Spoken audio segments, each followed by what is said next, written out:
जय भारत, जय सभी। आप सभी ने देखा होगा कि 2 अप्रैल को लोकसभा में और 3 अप्रैल को राज्यसभा में जो वक्फ बिल लाया गया, वक्फ बिल में बीजेपी हो, उनके साथी नीतीश कुमार, जेडीयू, आंध्र प्रदेश टीडीपी, लोकदल, ऐसे अन्य साथियों ने उस बिल का समर्थन किया। महाराष्ट्र से राष्ट्रवादी अजित पवार गट के सुनील तटकरे और एकनाथ शिंदे के मिलिंद देवरा साहब ने इस बिल का समर्थन किया।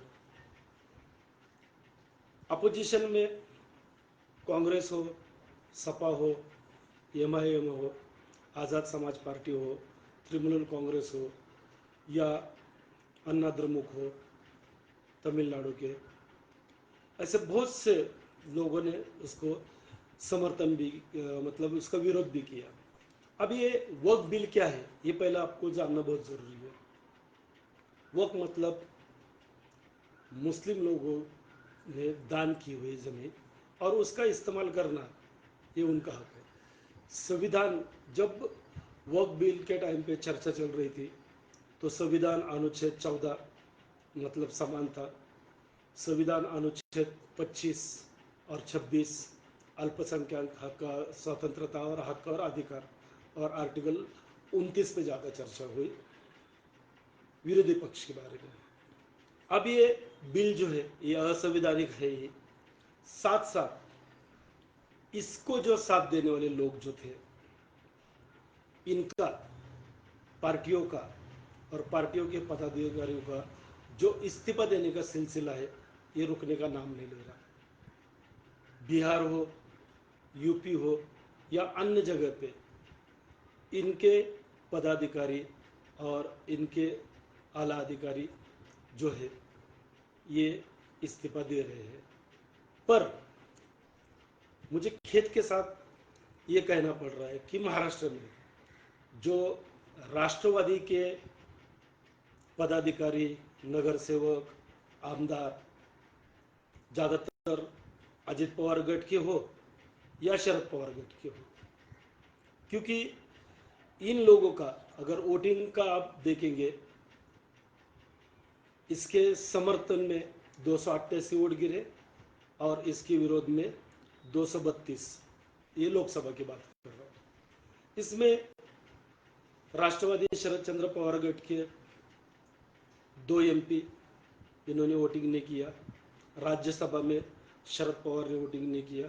कांग्रेस की तरफ से प्रियंका गांधी, ये इन्होंने वोट नहीं किया। कुल मिलाकर अगर आप देखेंगे, आप जो सेक्युलर पार्टी जो है, इन सेक्युलर पार्टियों में भी अल्पसंख्यक के बारे में इनकी विचारधारा क्या है। अब अल्पसंख्यक सिर्फ मुस्लिम ही नहीं है, अल्पसंख्यक में क्रिश्चियन है। अब कुछ दिन के बाद क्रिश्चियन मिशनरी का भी सवाल ही उठाएंगे।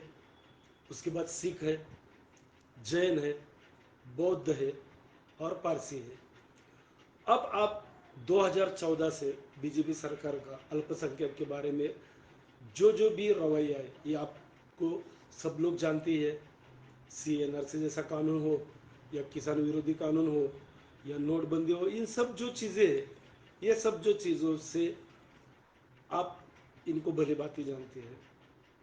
मैं आज आपके सामने वक्फ बिल के बात से ज़्यादा अहम बात ये करने आया हूँ।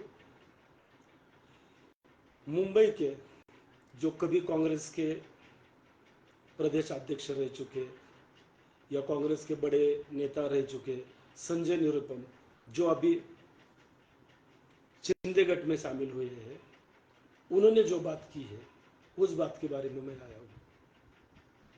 अब देखिए कि कौन सी भी बिल आता है, बिल के विरोध में, किसान कानून हो या CNRC हो या कोई भी बिल हो, तो उसका विरोध करने के लिए लोग रास्ते पे तो उतर ही जाते हैं और ये सभी का संवैधानिक हक है। आर्टिकल 21 इसको परमिशन देता है, आर्टिकल 19 इसको परमिशन देता है। तो ये संजय निरुपम साहब कौन है जो खुले तौर पे धमका रहे कि हम महाराष्ट्र में जालियनवाला बाग बनाएंगे? मैं इन महाशय को समझाना चाहता हूँ, ये महाराष्ट्र है, यूपी नहीं है, क्योंकि आप महाराष्ट्र के नहीं हो, आप बाहर से आए हो।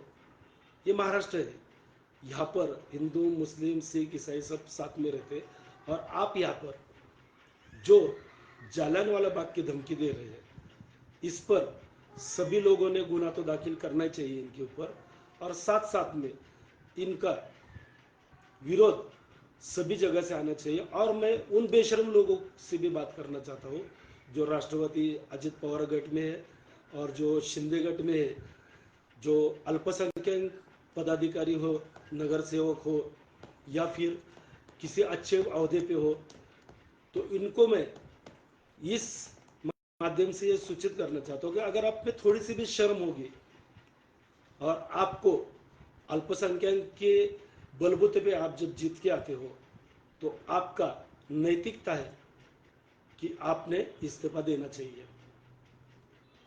महाराष्ट्र के साथ साथ हमारे पुणे शहर हो, मेरा इलाका कोंडवा हो, कोंडवा में भी अजित दादा गट के 3 नगर सेवक हैं, शरद पवार गट के भी हमारे यहाँ पे नगर सेवक है, बहुत से पदाधिकारी है। इन बेशरम लोगों ने मुसलमानों के वोट तो लिए हुए हैं, अल्पसंख्यकों का सहारा भी लिया हुआ है। इन बेशरम लोगों ने अपने गले में का कुत्ते का पट्टा निकालकर तुरंत इस्तीफा देना चाहिए, क्योंकि यूपी बिहार सब जगह से इस्तीफे की बात हो रही, पर महाराष्ट्र से किसी भी पदाधिकारी ने या किसी भी गैरतमंद अल्पसंख्यक मुस्लिम समाज के किसी भी ने इस्तीफा नहीं दिया।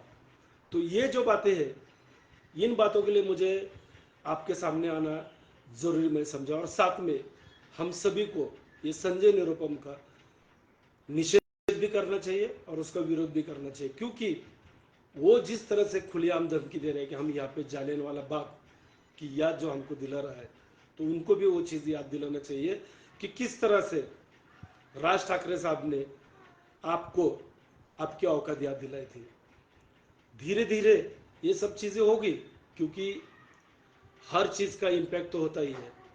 और मैं आप सभी से दोबारा गुजारिश करता हूँ कि आप संजय निरुपम का पुरजोर तरीके से विरोध भी करें और निषेध भी करें, और अपने अपने इलाके में इसके खिलाफ एफआईआर भी दाखिल करें, क्योंकि इसने जो वक्तव्य किया है वो असंवैधानिक वक्तव्य है। और मैं कोंडवा के, पुणे के और महाराष्ट्र के सभी से अपील करता हूँ कि आप सब लोग अपने अपने इलाके के पुलिस स्टेशन में संजय निरुपम के खिलाफ एफआईआर दाखिल करें। बस इतने ही बात करता हूँ। जय भारत, जय संविधान।